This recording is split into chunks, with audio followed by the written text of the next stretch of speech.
Hak angket atau hak DPR melakukan penyelidikan terhadap kecurangan dan pelanggaran pemilu menjadi bola panas. Namun melihat persyaratan dan mekanismenya maka akan memakan waktu yang panjang. Sementara masa pemerintahan saat ini tinggal menyisakan 8 bulan. Lalu seberapa besar peluang hak angket bergulir di DPR?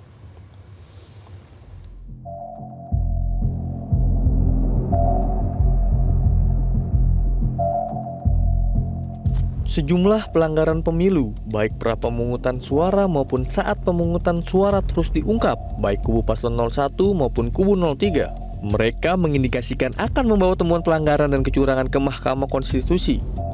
Di tengah situasi itu, Capres nomor urut 3 Ganjar Pranowo juga ingin dilakukan langkah politik melalui penggunaan hak angket dan hak interpelasi di DPR. Ganjar Pranowo mendorong partai pengusungnya di DPR, yaitu PD Perjuangan dan P3 untuk mengajukan hak interpelasi hingga hak angket. Hal itu disampaikan Ganjar dalam keterangan tertulis Senin 19 Februari 2024. Sebelumnya, masalah penggunaan hak angket itu telah disampaikan dalam rapat tim pemenangan pada Kamis 15 Februari. Hak angket menjadi salah satu upaya untuk meminta pertanggungjawaban KPU dan Bawaslu terkait dengan penyelenggaraan Pilpres 2024 yang diduga syarat dengan kecurangan yang terstruktur, sistematis, dan masif atau TSM. Wacana yang digelontarkan Ganjar disambut positif oleh Capres nomor urut 1 Anies Baswedan. Anies yakin bahwa koalisi perubahan yakni Partai Nasdem, PKB, PKS akan siap untuk bersama-sama mendukung penggunaan hak angket. Pendamping Anies, Muhaimin Iskandar, setuju dengan hal tersebut. Kami yakin bahwa koalisi perubahan, Partai Nasdem, Partai PKB, Partai PKS akan siap untuk bersama-sama. Jadi siap, saya memandang dengan adanya inisiatif angket, proses di DPR bisa berjalan. Kami siap dengan data-datanya dan di bawah kepemimpinan fraksi terbesar, maka proses DPR bisa berjalan. Saya yakin Partai Koalisi Perubahan siap untuk menjadi bagian dari itu. Gayung bersambut, wacana pengguliran hak angket ini direspon oleh politisi PDI Perjuangan, Deddy Sitorus, yang menyebutkan akan menunggu keputusan Dewan Pimpinan Pusat. Menurutnya, perjuangan membongkar dugaan kecurangan di Pilpres 2024 ini tidak dapat dilakukan oleh PDIP semata, melainkan perlu komitmen dari partai lain di DPR. Soal itu nanti biarkan DPP yang menjawab. Tetapi kan kami ingin melihat bagaimana komitmen partai-partai yang lain.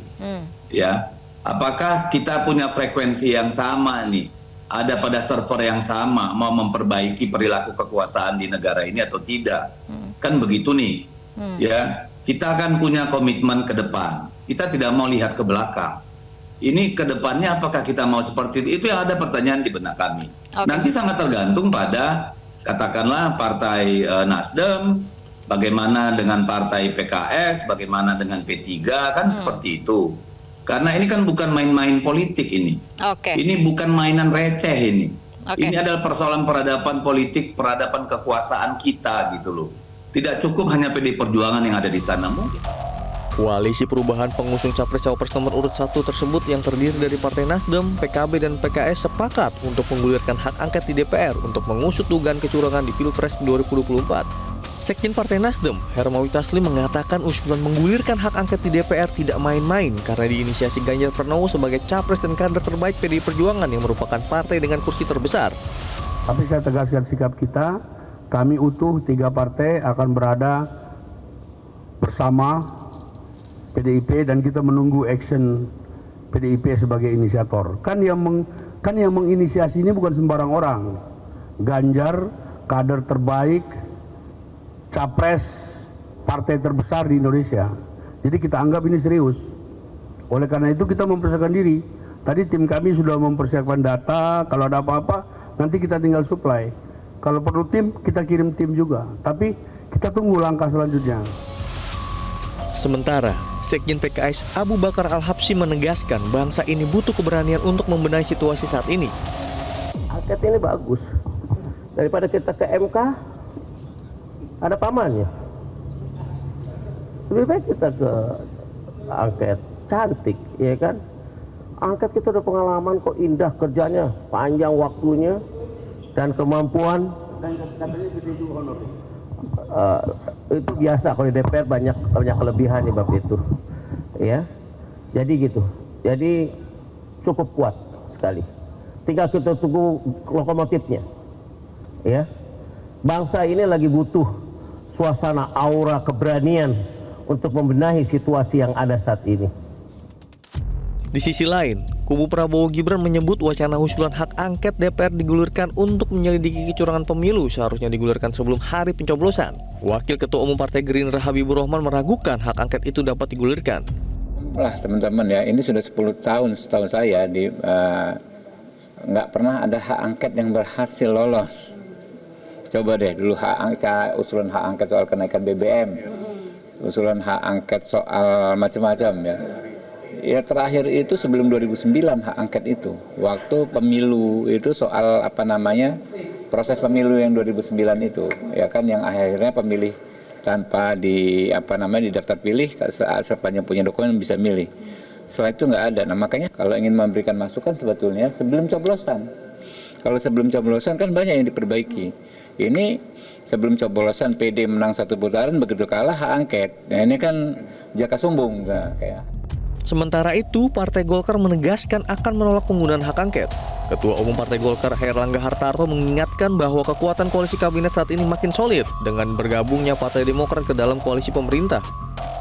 Dan koalisinya itu pasti akan menolak. Dan kedua, koalisi presiden sampai saat ini adalah bertambah dengan Mas AHY masuk.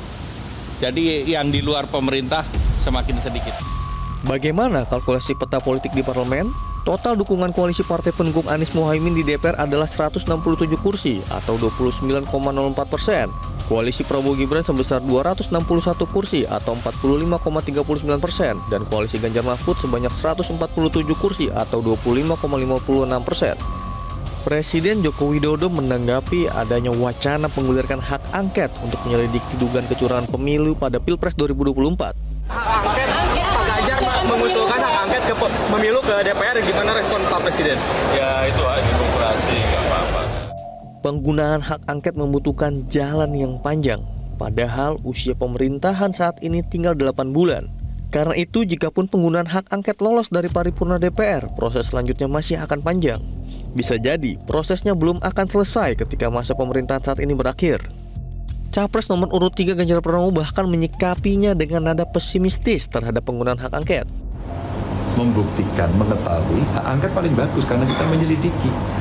Itulah yang kemudian saya usulkan waktu itu. Di bawahnya interpelasi. Minimum sebenarnya Komisi 2 memanggil penyelenggara pemilu apa yang terjadi. Ya kalau angket kan pasti ada proses politik ya. Kalau kita lihat komposisi suaranya, kira-kira yang setuju siapa, yang tidak siapa, matematika politiknya kelihatan. Tapi prosesnya pasti tidak gampang. Maka saya bilang, udahlah paling kecil aja, raker. Tampaknya kubu 01 dan kubu 03 akan lebih berkonsentrasi membawa kecurangan dan pelanggaran pemilu ke ranah hukum di Mahkamah Konstitusi. Sambil pada saat yang sama, partai-partai politik baik dari kubu 01 maupun 03 mulai melihat dan mengkalkulasi peluang bergabung dalam koalisi kabinet 2024-2029. Akankah wacana hak angket akan layu sebelum berkembang? Kita tunggu. Jelajahi cara baru mendapatkan informasi. Download Metro TV Extend sekarang.